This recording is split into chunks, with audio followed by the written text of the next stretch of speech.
राम राम मित्रों, आप सभी का मेरे यूट्यूब चैनल आर के गुर्जर स्टडी पॉइंट पे स्वागत है।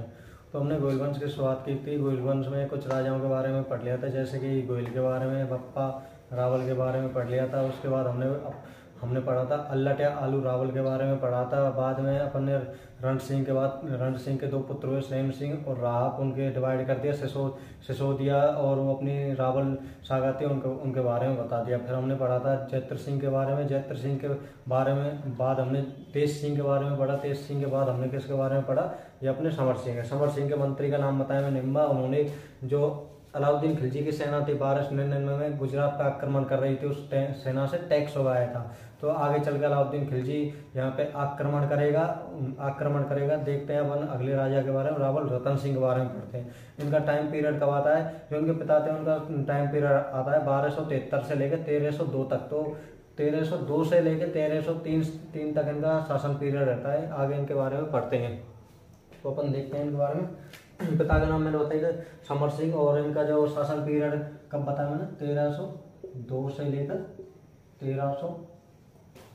1303 तक इनका समय पीरियड है। अब इनके बारे में रानी पद्मिनी के बारे में आपको कहानी बता देता हूँ कि एक 1540 में एक पुस्तक लिखी गई है मोहम्मद जायसी के द्वारा, पद्मावत। उसमें जो पद्मिनी की कथा के बारे में बताया गया कि जो रानी पद्मावती है वो कहाँ की? अपने सिंगल द्वीप है, श्रीलंका में सिंगल द्वीप की राजकुमारी है। उनके पिता का नाम श्री गंधर्व है, माता का नाम चंपावती।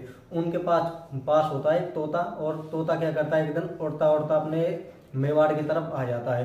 तो उनका तोता था, वो हीरामन तोता था। बोलने में मतलब होते ही वो परफेक्ट, बिल्कुल आदमी की तरफ, मनुष्य की तरफ बोलते हैं हुबहू। अपने राजस्थान में ऐसा तोता पहली बार आया था। तो उन्होंने जैसे अपने मेवाड़ में आया, वहाँ पे स्त्री व पुरुषों ने देखा कि कोई तोता बोल रहा है, तो ये खबर धीरे धीरे फैली और रतन सिंह के समक्ष एक खबर पहुंच गई कि राजा साहब एक ऐसा तोता है कि जो बोलता है। उन्होंने मतलब पहले कभी देखा नहीं था। उन्होंने कहा कि जल्दी उसको पकड़ के लाओ। फिर वो जो हीरामन तोता है उनको पकड़ के वहां पे ले जाया गया राजा के समक्ष। तो ऐसे ही मजाक में राजा पूछ रहा था कि कैसा लगा हमारा मेवाड़ में क्या हुआ, मतलब यहाँ की रानियां कैसे लगी? तो बोला कि राजा साहब ऐसी कोई बात नहीं, पर रियल बात तो है कि हमारी श्रीलंका की बात ही अलग है। उनकी क्यों? श्रीलंका में क्या है? उन्होंने कहा हमारी जो राजकुमारी है वो इतनी सुंदर है कि जब वो पानी पीते हैं तो उनके गले में से पानी दिखने लगता है। उन्होंने कहा क्या रियल में ऐसा है? उन्होंने कहा बिल्कुल। तो उन्होंने कहा चलो फिर तो जाना ही पड़ेगा। कहाँ पे? श्रीलंका में। तो राजा है जो रतन सिंह वो श्रीलंका जाते हैं। वहाँ पे जो गंधर्व सेन है उनके पास पहुँचते हैं और उनको बताते हैं कि मैं मेवाड़ का रावल रतन सिंह और मैं आपकी पुत्री से विवाह करना चाहता हूँ। तो इतने बड़े राज्य के राजा के आगे कौन अब मना कर सकता है? उन्होंने कहा बिल्कुल हम भी यही चाहते हैं। उन्होंने उसका विवाह कर दिया। विवाह करने के बाद वो आ जाते हैं कहाँ पे? अपने मेवाड़ में। तो नई शादी हुई है। तो जो राजा रावल रतन सिंह वो भी कुछ ना कुछ तो रखेगा ही ध्यान रानी का। तो इनके एक पंडित हुए, पंडित का नाम है राघव चेतन। पंडित क्या था? वो जादू टोना करना जानता था। उसकी मतलब नजर बुरी थी। रानी को देखा तो इतनी सुंदर, तो उसकी नजर जो थी वो रानी के ऊपर चली गई। उसने सोचा कि एक दिन रावल रतन सिंह थे नहीं कि कुछ ऐसा किया जाए कि जो रानी पद्मावती हो मतलब मेरे वश में आ जाए। तो उसने जादू टोना करना चाहा। अब नई शादी हुई तो उनका जो वह रावल रतन सिंह याद कुछ ना कुछ ख्याल तो रखेंगे। ऐसे ही जस्ट आगे बाद में उन्होंने उसको जादू टोना करते हुए देख लिया। तो उन्होंने जैसे ही देखा तो वो राघव चेतन को उन्होंने अपमानित करके मारना चाहा, पर पद्मावती के कहने पे उन्होंने पंडित समझकर छोड़ दिया। तथा वह अब जो राघव चेतन था उसका अपमान हुआ है, अपमान का बदला लेना तो हर कोई चाहता है। तो करे क्या? राज्य से बाहर भगा दिया गया। उसने सोचा कोई ना कोई बलशाली राजा के पास ही जाएंगे। तो उस समय बलशाली मैंने आपको बताया कि मेन राजा था जो अलाउद्दीन खिलजी था। अलाउद्दीन खिलजी के पास वो जाता है। अलाउद्दीन खिलजी को उकसाता है कि आप ऐसे हमारे जो मेवाड़ है, मेवाड़ पे आक्रमण करो। उसने कहा भाई मैं क्यों करूं? उसने कहा कि उसका सामरिक महत्व है, ऐसे वहाँ के वो है। उन्होंने कहा मेरे पास कोई कमी तो नहीं अपने साम्राज्य की। उन्होंने कहा फिर उन्होंने कोई रीजन उसने सोचा राघव चेतन ने कि कुछ ना कुछ रीजन ऐसा होना चाहिए जिससे कि खिलजी को लगे कि हाँ आक्रमण करने योग्य। उन्होंने कहा कि मुझे आपके सिर पे विश्व का ताज नजर आ रहा है कि आप विश्व के राजा बन सकते हो। और वैसे भी अपन अलाउद्दीन खिलजी को द्वितीय सिकंदर कहा गया है। तो द्वितीय सिकंदर कहा गया कि मुझे आपके सिर पे विश्व का ताज नजर आ रहा है। तो इतना नहीं सुनते, जो अपना अलाउद्दीन खिलजी है वो सोचने लगे कि यार बात तो बिल्कुल सही हो सकती है यार, मैं महत्वाकांक्षी राजा हूँ तो क्यों नहीं बन सकता विश्व का राजा। तो वो सोचता है क्या किया जाए इसके लिए। फिर राघव चेतन कहता है इसके लिए एक शर्त है, ये शर्त तभी पूरी हो सकती है जब आपके साथ मेवाड़ की रानी पद्मावती साथ हो। तो अब पॉइंट मिल गया उनको, तो अब युद्ध तो करना पड़ेगा। और वैसे मैंने आपको बता 1299 में जो अपन ने बात बताई थी, उल्लू खान, नुसरत खान, अलाउद्दीन खिलजी के सेनापति थे, उन्होंने आक्रमण किया था। कहाँ पे किया था? गुजरात में। तो गुजरात में समर सिंह व उनके मंत्री निब्बा ने उनसे टैक्स उगाया। समर सिंह कौन है? इनका पिता है रावल रतन सिंह का। तो युद्ध करना तो बनता है बिल्कुल। पुरानी भड़कती और फिर अब ये नया मिल गया कि विश्व ताज नजर आ रहा है, तो विश्व ताज चाहिए तो पद्मावती जरूरी चाहिए। तो उन्होंने आक्रमण करने की सोची। रावल रतन सिंह ने उकसाकर उनको तैयार कर लिया। तो करते हैं आक्रमण अपने कहाँ पे, सेनापतियों का नाम है उल्लू खान, नुसरत खान भी यहीं पे आक्रमण करते हैं। आक्रमण होता है 26 अपनी जो 28 जनवरी 1303 को यहाँ पे डेरा डालते हैं। लगातार 6 महीने तक कुछ नहीं होता। 6 महीने तक वो किलों को भेजने के लिए देखते रहते हैं, पर उन पर कुछ नहीं बन पाया। फिर वो एंड में लगातार 8 महीने पड़े रहने के बाद अलाउद्दीन खिलजी की सेना दोबारा आक्रमण करती है। तो 26 अगस्त 1303 को अपन यहाँ पे चित्तौड़ में मेवाड़ का प्रथम शाखा होता है। और यहाँ पे अनेक वीरांगनाएं वो जौहर करती हैं। रानी पद्मावती के साथ 1600 महिलाएं वो जौहर करती हैं और गौरव व बादल केसरिया करते हैं। आगे अपन देखते हैं इसको, अभी लिखते हैं जो मैंने आपको बताया। तो रावल रतन सिंह है, इनकी शादी किससे हुई? पद्मावती। रावल रतन सिंह की शादी हुई पद्मावती। पद्मावती है कहाँ की? तो सिंगल द्वीप है। सिंगल द्वीप है कहाँ पे है ये? श्रीलंका। सिंगल द्वीप है श्रीलंका में। पिता का नाम क्या है? गंधर्व सेन।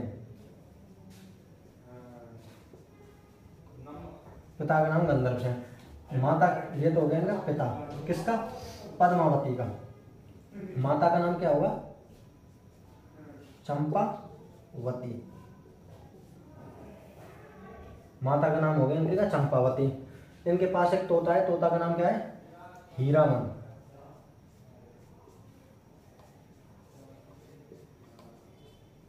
हीरामन तोता उड़ता हुआ कहाँ आता है? अपने मेवाड़ में आ जाता है। मेवाड़ में आके रावल रतन सिंह, मैंने आपको कहानी बताई कि वो ऐसे कहानी फेमस होगी कि वो रावल रतन सिंह के पास पहुंच जाता है। फिर उनकी बातचीत तो जो भी होती है अपनी, मतलब ये अब मेन बात है कि हमको जानकारी मिलती कहाँ से? ऐसे तो कोई भी बना दे कहीं ना कहीं, तो इसके प्रमाण होंगे। तो इसके प्रमाण क्या मिलते हैं? 1540 में एक पुस्तक लिखी गई, किसके द्वारा? मोहम्मद जायसी।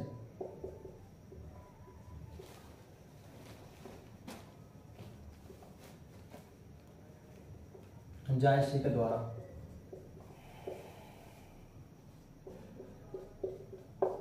मोहम्मद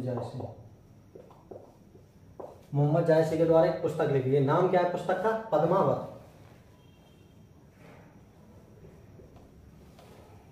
पुस्तक का नाम है पद्मावत। किसके द्वारा लिखी गई? मोहम्मद जायसी। कब लिखी गई? 1540 में। इसमें ये टोटल जो कहानी मैंने आपको बताई, ये कहानी इसमें लिखी हुई है। तो आगे देखेंगे अपन इसके बारे में।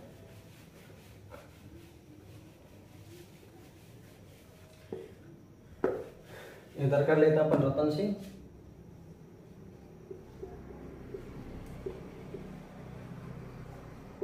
तेरह 3 में अपने ये दिल्ली राजवंश से, दिल्ली में सबसे पहले गुलाम आ गए।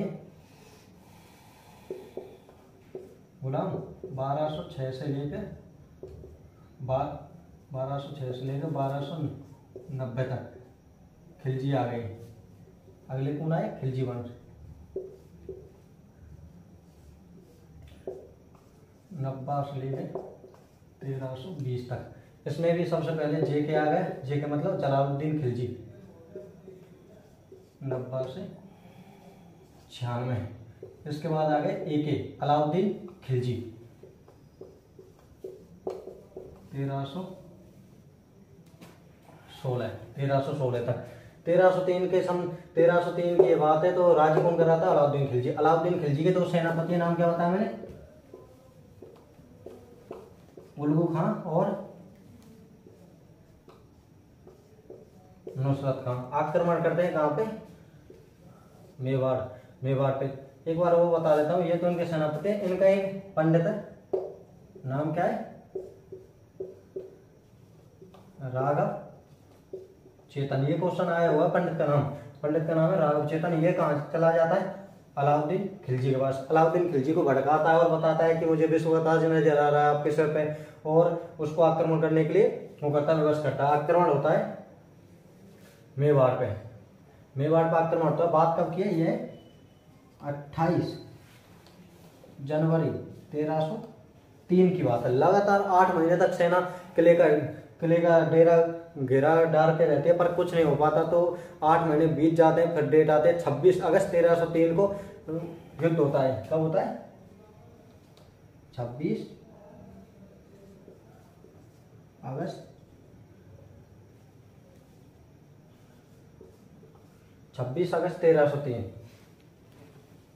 26 अगस्त 1303 को यहाँ पे वो होता है। तो इसमें इनके ये जो अपने रतन सिंह के 2 सेनापति है। रतन सिंह के कौन है, 2 सेनापति, बहुत बढ़िया सेनापति हैं। गौरा बादल, एक बार ये सही सा लिख देता हूँ, गौरा व बादल इनके सेनापति है। गौरा बादल और अलाउद्दीन खिलजी के सेनापति को ना उल्लू खान नुसरत खान के द्वारा आक्रमण किया जाता है। गौरा बादल ये दोनों केसरिया करते हैं और अपनी रानी पद्मावती 1600 स्त्रियों के साथ जौहर करती है। तो जब जौहर प्लस केसरिया होता है तो उसे बोलते हैं साका, और ये मेवाड़ का प्रथम साका होता है। मेवाड़ का प्रथम साका कब हुआ, अपन को डेट याद रखनी है, 28 अगस्त 1303 को। किसके समय हुआ, अलाउद्दीन, ये अपने दिल्ली के राजा अलाउद्दीन खिलजी और अपने मेवाड़ के राजा है रावल रतन सिंह, उनके समय राजा वो साका होता है। अब ये केसरिया क्या होता है, जब राजपूत राजाओं को देखती है कि अब तो युद्ध में जाना ही होगा बिल्कुल, तो वो युद्ध में मरते दम तक, जब तक अपनी वीर गति प्राप्त नहीं हो जाए, जब तक वो लड़ते हैं। ये तो होता है अपना केसरिया। और जौहर क्या होता है, स्त्रियां, जब उनको पता है कि जो राजपूत पुरुष हैं वो युद्ध में जा चुके हैं केसरिया करने के लिए, और उनको पता है कि या तो युद्ध में हार होगी या जीत होगी, जो भी होगा, इसलिए मतलब अपने सतत्व की रक्षा के लिए बाई चांस अगर हार हो जाए तो जो विदेशी आक्रांत है वो हमारे ऊपर शोषण ना करे, इसलिए वो अपने सतत्व की रक्षा के लिए अपने आप को आग में समर्पित कर देते हैं। उसको क्या कहते हैं, जौहर कहते हैं। जब जौहर प्लस केसरिया दोनों होता है तो साका इस तरह मेवाड़ का प्रथम साका कहलाता है। 26 अगस्त 1303 को ये अपना साका होता है। तो एक बार ये याद रख लेनी है। 26 और 28 जनवरी 1303 को क्या होता है, इनकी सेना ने पहली बार यहाँ पर आक्रमण करने आई थी, पर 6 महीने तक कुछ नहीं कर पाई। तो अपन ने इसके बारे में जो जानकारी थी वो प्राप्त कर ली है। दोस्तों, अगर वीडियो अच्छी लगी हो तो शेयर करें। धन्यवाद।